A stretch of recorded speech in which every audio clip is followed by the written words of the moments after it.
let's bring on the questions. Hello, everyone. So today's first question is one about the rules of training because we talk a lot about the game of training and the rules. And if you had to choose just one rule to follow, which one would it be? Yeah, great question. I'm all for spending less time to get more progress. So it's very important for us in the world of fitness to kind of do less but better rather than adding exercises and whatever methodologies and another version of an exercise and to focus on one thing and one thing only. So what does it mean? In my opinion, there's only one thing you need to be really good at to get good at training, whether that's hips, backs, shoulders, doesn't matter. And it's a neutral hip concept, a neutral pelvis concept. So what does it mean?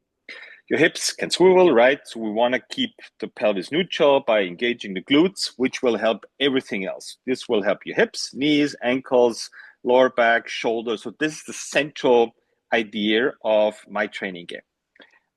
To make it more practical, I've prepared a an example of I won't mention her name, but it's a very nice lady, a member of us, who came to us with knee pain, so knee injury. I think it was a torn or semi-torn MCL, if I'm not mistaken.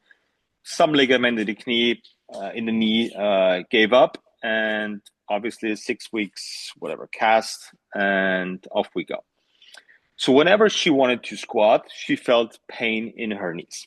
Okay, very simply speaking, all we focused on with her was keeping her pelvis neutral. So we started with the following sequence. Um, Keep in mind, neutral hips means keeping the glute max on at all times. And there's a certain order when I'm starting to mention the exercise we're doing with her, a certain order for the muscles jobs we're executing. So the first thing we're starting with her is stabilizing. That means just same length in the muscle, in the glute max, through carries. All right. So your hips need to learn to stabilize first, keeping the glute max in an isometric way. Stabilizing and isometric is exactly the same. So that means we're starting the session with her with some variation of a carry. It doesn't really matter. The only thing we're coaching her, cueing her on is literally every single step, one glute at a time. So I'm going to take right foot step forward. I'm going to squeeze my right glutes and vice versa when I go forward with the left. That's the only thing we're focusing on with the carry. You can start with a farmer carry, a Semper carry, a front track carry. It doesn't really matter, right? Okay, so that's the first thing we did with it. The second thing was, okay, that's not enough because there's still two jobs missing, which is producing, bringing the hips forward, and absorbing, bringing the hips back. So the second thing we're going to do is we're gonna teach her how to move her legs, but still keep the glute on and stabilize. For us, we have a couple of machines in here. We love the hamstring curl machine. So typically, when you're just laying on that hamstring curl machine and your chest touches the pads, you can still wiggle with your Mm. pelvis. So what we're doing with her is hamstring curl machine. We're making her go in this position. So that means on her elbows, so the chest is off the pads. What that does is that puts a lot of good tension already on the glutes. So she has no chance of swiveling at the hips. That means she has to keep her glutes on, otherwise it's not working. Super simple to measure because if you're using like the lowest weights on that machine, is really hard for most people to do it, and they want to pull with something else like overextending the back or tilting the pelvis, but they can't because we're blocking them by going on their elbows. So that's teaching her how to move her legs up and down while still keeping the glute max engaged. Perfect. The third thing we're going to do with her is reverse sled drags. So harder to control the pelvis because the pelvis is free, basically can move everywhere, but we can put a lot of weight on that sled, so we get a lot of blood flow in the glute max in there. The legs move more, and it's just exhausting and feels like training. Only thing we're going to focus on is keeping the pressure on the heel. This is crucial for keeping the hamstrings and the glute max engaged. Just going as fast as you can with as much weight as you can for about 40 meters. right? So that is the third thing we're doing with her. The fourth thing, and this is like a giant setup. That means you're gonna hop from the hamstring curls. From the carry straight into the hamstring curls. From Mhm. the hamstring curls straight-ish into the reverse leg drag. From the reverse leg drag straight-ish into the sandbag box squat. Right. So the sandbag box squat is the third muscle job, focusing on absorbing tension, going down, and obviously bringing the hips back. That's the hardest thing for you to do, keeping a neutral pelvis.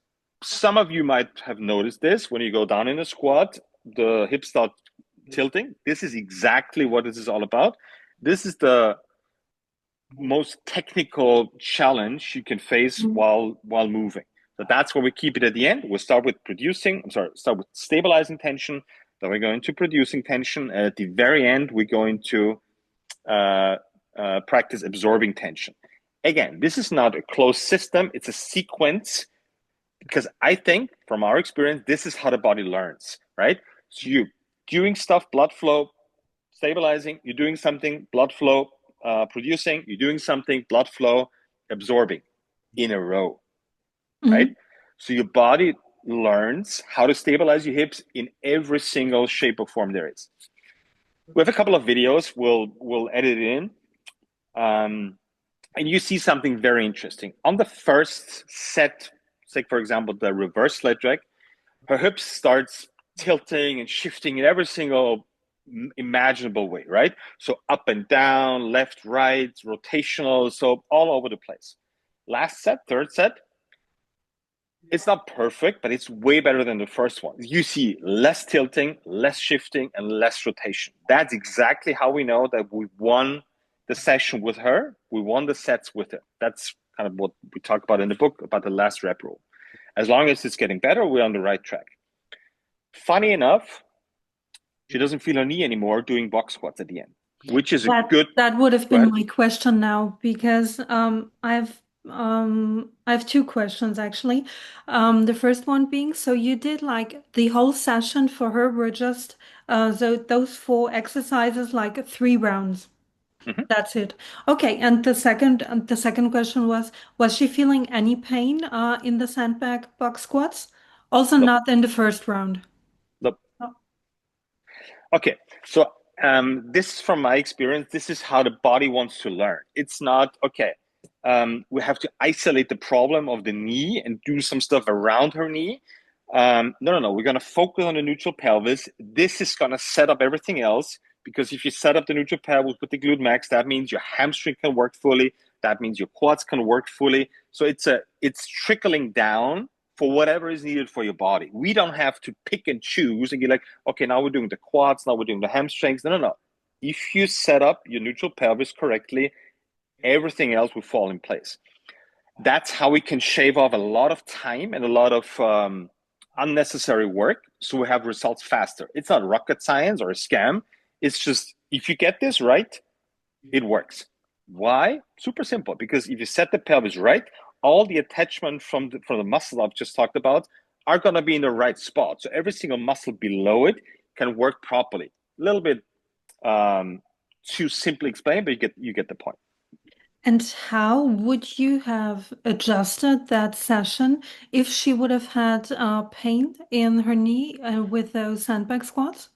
So pain is great. I don't see pain as a negative thing. Of course, it doesn't feel good to experience pain, but it's a signal. So we know we're on the right track.